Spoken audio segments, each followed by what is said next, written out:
Hello out there, David Wright here in New York. Delighted to be here with George Takei, one of my childhood heroes. Can I give you a quick Japanese lesson? Yes? My name is pronounced Takei. I'm very sorry. No, I don't object to the mispronunciation Takei. Okay. Because that's a Japanese word that means expensive. I'm a very accommodating guy. I'd be happy to accommodate Well, you. George Takei is, everyone knows him as Mr. Sulu from Star Trek, also as an activist, and he is here in New York as part of the Influence and Engage Conference, a conference that seeks to use social media to do good in the world, and you're here to do a particular kind of good. Tell me a little bit about that. You'll first of all have to excuse this voice. I woke up in the morning with this hoarse sound. So if you'll allow me, this is the way I have to be talking. I grew up as a child during World War II, imprisoned in U.S. internment camps. And because of that, I was an activist throughout my life. My mission is to raise the awareness of that chapter of American history and make sure that it never happens again. And so we developed a musical. I'm a Southern Californian, this cold is getting to my eyes. We developed a musical that tells the story of the internment, which we played on Broadway. We opened in 2015, closed last year, and we also filmed it so that we can reach a larger audience as well. And this is, I should say to the audience at home, is an issue that is not just a piece of history to you, a piece of your personal history, but also something that you feel is a worry in the present day. Most certainly, because what happened to Japanese Americans was this sweeping characterization of a whole group of people. We're Americans. My mother was born in Sacramento. My father was a San Franciscan. They met and married in Los Angeles, and my siblings and I were born there. We're Americans. But simply because we looked like the people that bombed Pearl Harbor, we were looked on with fear and suspicion and outright hatred.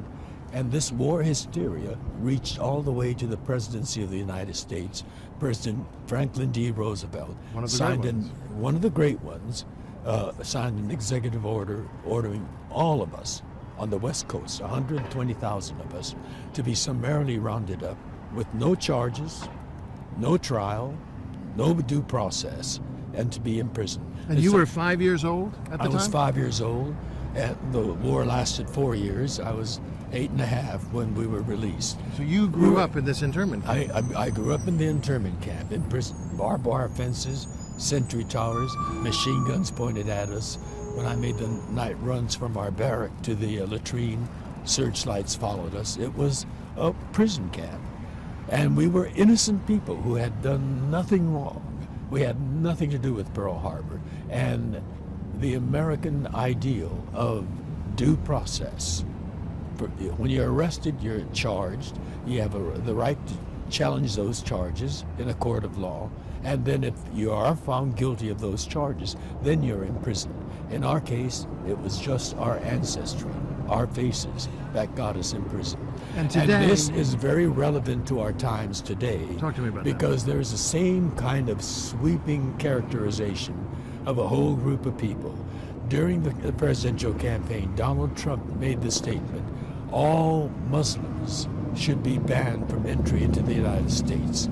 To characterize over 1 billion people on this planet as all potential terrorists is ridiculous. As ridiculous as it was to call us the enemy when we're Americans and we had nothing to do with it. And so this issue was something that concerned me very much, even before Donald Trump's presidential campaign.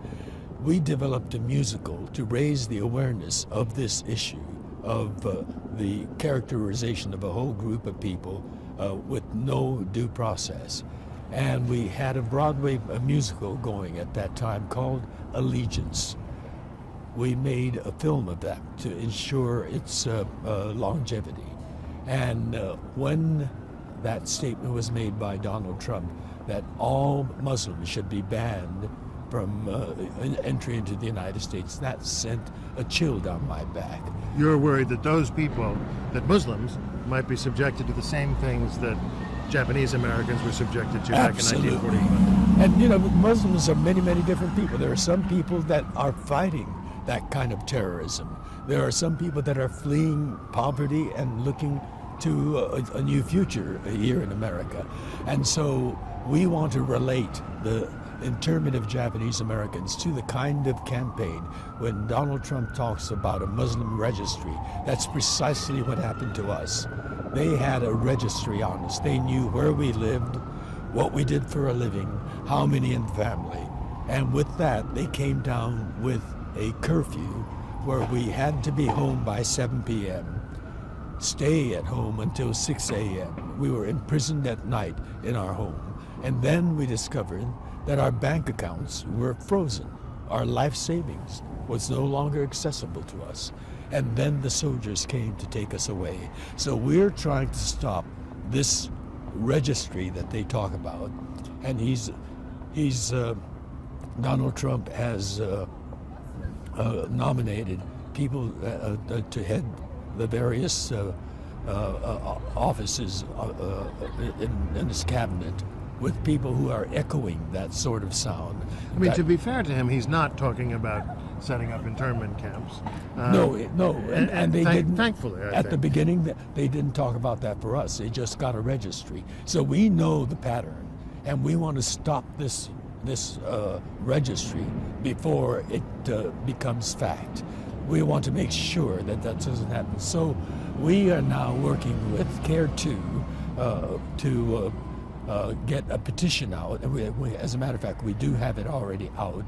And we're gathering signatures of those that stand with us and with the Muslim community and oppose the implementation of a registry. What is the address that people can find out more information? It's care2.com. Care number 2. Yes, number 2.com petition. And we will present the petition. Our goal now is 100,000, but we're going to far surpass that. We've been gathering signatures for 5 days now, and we have over 90,000. So we're upping the, I think we could go get 250,000, 250,000. Right. And we will present this petition to the Muslim Public Affairs Council, a council at which I've spoken, as well as the Attorney General of California has spoken there, to show our solidarity with the Muslim American community and to demonstrate the strength of numbers and the overwhelming public opinion supporting the Muslim American community and opposing a Muslim registry.